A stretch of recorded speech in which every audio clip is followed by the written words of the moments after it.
शिवसेनेचे आमदार निलेश घटना आहे पहिल्या तुम्ही आणि रवींद्र चव्हाण यांची भेट झालेली आहे, वाद आता मिटलाय असं म्हणायचं का माझे सर? नेते आहेत ते मी अनेक वेळा बोललेलो आहे. महायुतीमध्ये आम्ही दोघं एकत्र आहोत. माझ्या मोठ्या बंधूप्रमाणे ते आहेत.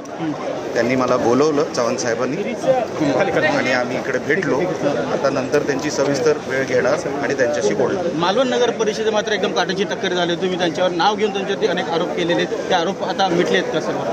मी आरोप जे केले आहेत किंवा पुरावे जे दाखवले ते मी निवडणूक आयोगासमोर ठेवलेले आहेत. आता एकदा निवडणूक आयोग त्याच्यावरती काय उत्तर देतं ते बघायचं. पुन्हा एकदा युती झाली दोघांची?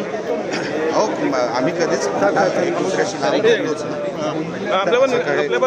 तसं काय टोकाचं नव्हतं. असं निलेश राणे म्हणतात. आपण पाहतो की मालवण नगर परिषदे मात्र आरोप प्रत्यारोपचे खूप मोठे घटना जी आहे ते घडले होते. मोठा वाद निर्माण झाला होता मालवण नगर परिषदेमध्ये. प्रचाराच्या दरम्यान भाजप विरुद्ध शिवसेना असे एकूण आमने सामने चित्र आलं होतं. निलेश राणे स्थानिक आमदार आहेत मालवणचे, त्यांनी थेट आरोप केले होते भाजपचे प्रदेश अध्यक्ष रवींद्र चव्हाण यांच्यावरती. मात्र हिवाळी अधिवेशनाच्या पहिल्या दिवशी हे दोन्ही नेते एकमेकांना भेटले आणि भेटल्यानंतर त्या दोघांमध्ये एकूणच एकमत झाल्याचं दिसून आले नाही. आमच्यामध्ये कुठलाही वाद नसल्याचं देखील निलेश राणे यांनी म्हटलेलं आहे. व्हिडिओ जर्नलिस्ट प्रवीण शेट्टीसह उदय जाधव, न्यूज 18 लोकमत, नागपूर.